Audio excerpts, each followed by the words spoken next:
After several years, Fushi keeps traveling. The pain, the war, the anxiety, all made him a stronger and better person.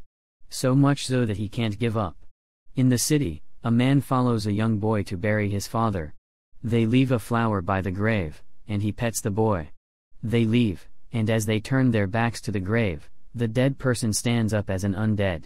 The undead animal with roots called knockers attacks the city, and everyone runs. The demon kills a man, and when a young lady named Tonari figures something is wrong, she goes out. The knocker goes to attack 2 young kids in the area and attempts to kill them with its root. Tonari goes there and curbs the rune. She jumps at the knocker, and he uses his sword to bring out its heart. At the water, Fushi sits alone, not knowing what exactly he should do. He sits by the waterside, smoking and eating his meat. He's tired of his entire situation. He asks the black shadow he works with when he gets to that island. The shadow tells him it has been about 40 years. He asks what the hell he has been doing for over 40 years, and the black creation reminds him of his task. He tells him he has been tasked to look after all creation and preserve them. Although he knows his mission, he's tired of never-ending missions. He asks the black shadow when he will be done with the task, and the black shadow suggests that when he can create the ocean by himself. He brings a bowl of water from his imagination to his hand and shows the black shadow. The black shadow tells him that he needs awareness, not just the ability to create water, but the awareness that it is indeed his own. He angrily throws the water and the bowl away, telling the black shadow that it will take him years to achieve that. He brings out a pudding and starts sewing it to cure his boredom. The black shadow asks him if he is money. Although he doesn't deny that accusation, he tells the black shadow that he is bored. So, the black shadow advises that he returns to the water and make friends with his people there. He refuses. He tells the black shadow to stop, and tells him about the last time he tried. It ended badly. He comments that he can't even eat fish anymore, and the last time he attempts to revolt against it, something happens. He takes a stroll from his hands where an older woman asks him what his dream is. The woman asks if he wants to do whatever he wants, as she did. He requests that he wants to live his life as a fish, that way he won't see any humans again. He decides to change into a crab, and when his black shadow sees what he has become, he tells him it's okay. That way he will be able to obtain what he was unable to get when he was human. As he speaks to the black shadow, the water starts sweeping him away. He notices his eyes are closing and remembers that crabs don't have eyes. As he stops being human, his human memory becomes hazy. In the water, he takes on several forms and he turns into any fish who swallows him. According to the black shadow, he journeyed in the water for over 2 years. Over time, he becomes friends with a particular fish, and they become buddies. Since he has lost his memory as a human, he doesn't have too much to think about. Just the places he has been to, the food he loves, and the sights he loves. Also, as a crab, he had to be alert. However, he knows that if the fish friend he has leaves him, he will become bored again. Just as he thinks of it, the fish abandons him. As he struggles with the realization, his black shadow brings him back to the seashore. He opens his eyes for the first time in 2 years, and he sees the black shadow in front of him. He gasps in surprise, and the black shadow tells him the knockers are around. At that moment, he remembers the fight with Pyran against the knockers. He remembers how he started to fight against the knockers using different body forms and an exploding arrow, which seemed his best weapon. During the fight, the knockers wrap themselves around him, and he sheds them off with the bombs from the exploding arrows. After killing the knockers, he feels guilt upon seeing their hearts. He hates the idea of living his life based on others' deaths. However, he couldn't let others die because of him. For over 40 years, the knockers kept coming for him. He fought them, defeated them, and kept eating them. It's over 40 years, and he wonders how his people in the city are doing. He thinks about them and wonders if they are fine, while rejecting the possibility that they could be dead. As he wallows in his thoughts, the black shadow comes to bring him back from it. He tells him the knockers are at a neighboring village, and they are killing people. Their act could be a threat to bring him outside, or it can also be an allure to find him. Fushi hates the idea of having someone die instead of him. So, he hardly tells the black shadow that they should leave for the village now. But the black shadow tells him it will take him over a month to get there. And getting to that city, Going to that city will actually mean that he is falling for the knocker's lure to bring him out. Fushi refuses to let people die because of him, but the Black Shadow informs him that people have died and are dying. Even before he gets to the city, people will die. So, he shouldn't fall for the trap. He insists on going, and as he packs up, he receives a visitor. It's a 9-year-old girl with about 2 guards behind her. She calls his name out, and he wonders who she is. As though she could read his mind, she introduces herself and says she is Hasami, the granddaughter of Hayase. He looks at the girl, who tells him she has been assigned to find him and offer him security. As he is about to talk, the girl comes to hug him. She says she has been looking for him, as she has realized that her grandmother was indebted to him. He asks about Hayase, and Hasami tells him that Hayase died before she was born.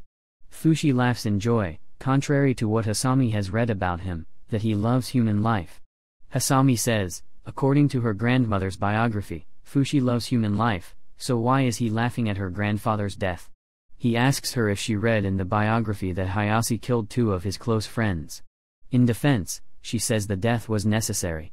She calls it an appropriate act. He gasps at the words appropriate and wonders if there is any appropriate death. He asks her how old she is, and when she says she's 9, he figures she's still young and she probably has been brainwashed by the adults. He tells her she doesn't know anything, and she laughs back. She doesn't take the words as an insult, but instead, she replies that she doesn't need to know anything. That way she could learn everything, know what's good and bad, know more about love, and probably know him. He tells her he has somewhere to go and that she should leave. But she insists she will follow him. She says she is his guardian and she has to fight his battles for him. He refuses her offer, but when she keeps insisting, he allows her, but tells her not to call for him when the knockers get her. She hardly goes to hold him, but he pushes her away, telling her to be at least 5 miles away from him. One of her guards backs her. As they start the journey, they stop by one night, and while her guardians cook, they offer him food.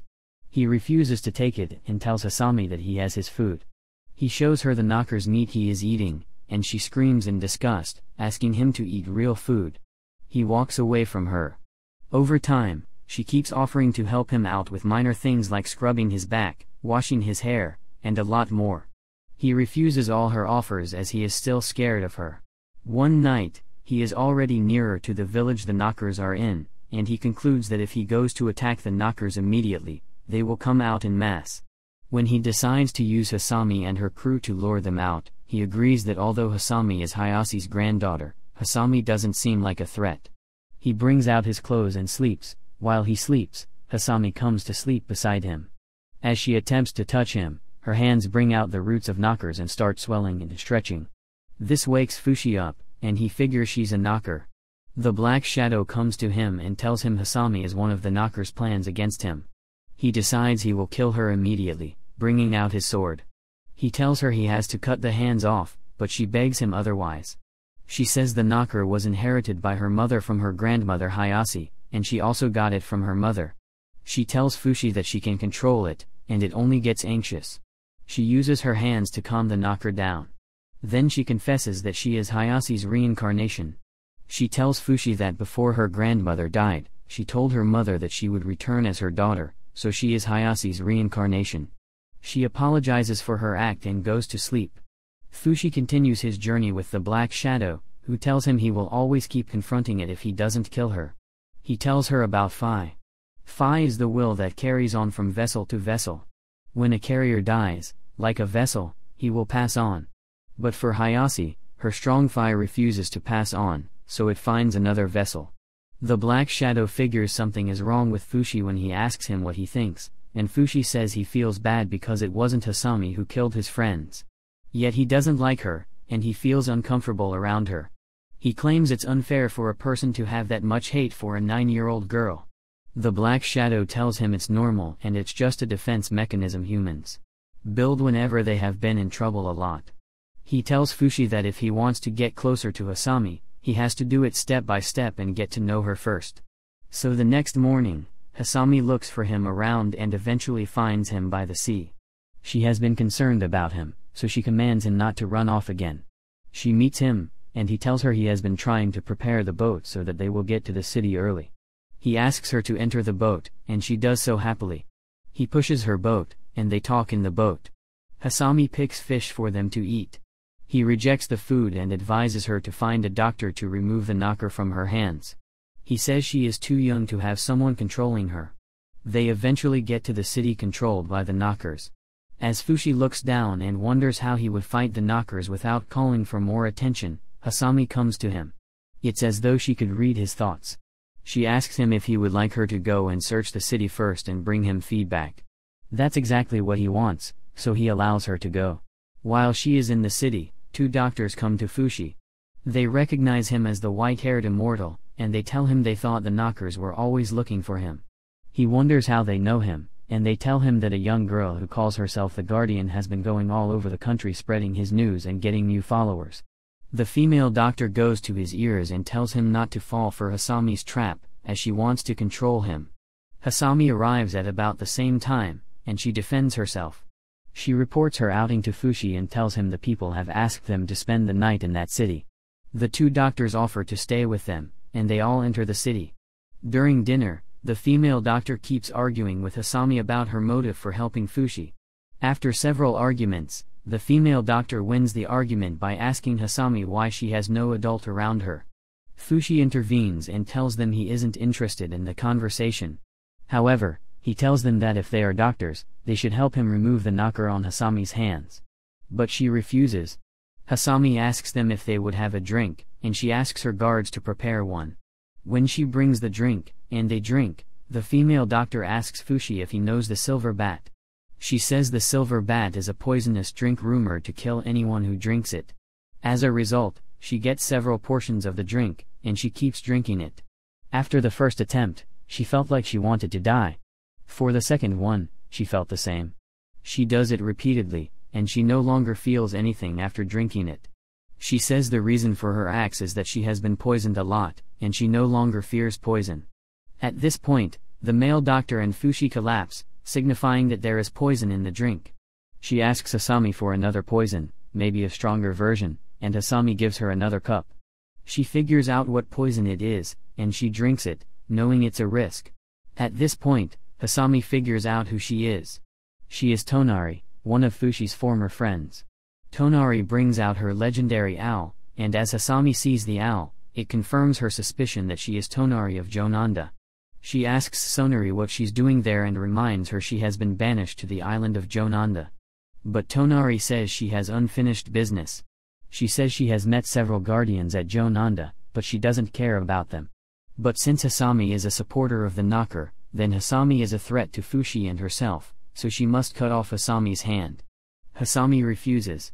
She protests that the knocker is a friendly one and does nothing to anyone. The knocker in Hasami's hands attacks Tonari and bites her. She stabs Hasami before collapsing, but she figures the knocker has eaten deep into her body and has created its root, so she can't cut it off. She tries to wake Fushi before collapsing. Meanwhile, the knocker on Hasami's hands drags her outside the building. Fushi wakes up at a hospital the next day. He sees the village leader taking care of him and asks the leader what happened. The man takes him to a room with Tonari and the male Dr. Sandal.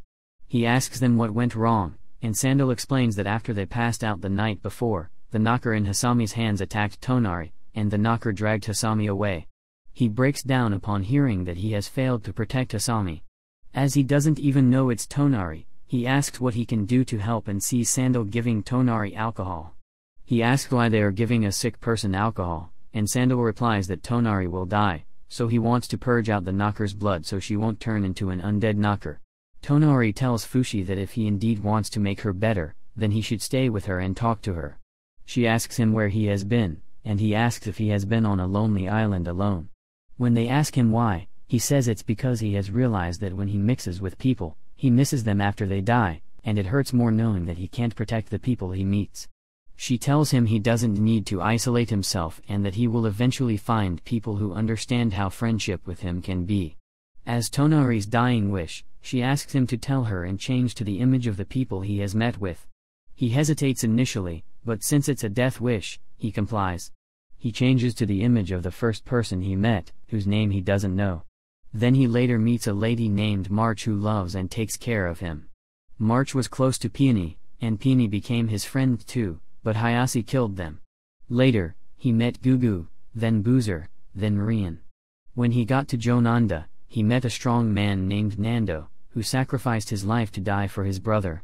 As a result, he decided to remain at Jonanda to fight the Knockers, where he met several people who shared the same goal as him, like Yoroi, Mai, Sandal, and Tonari.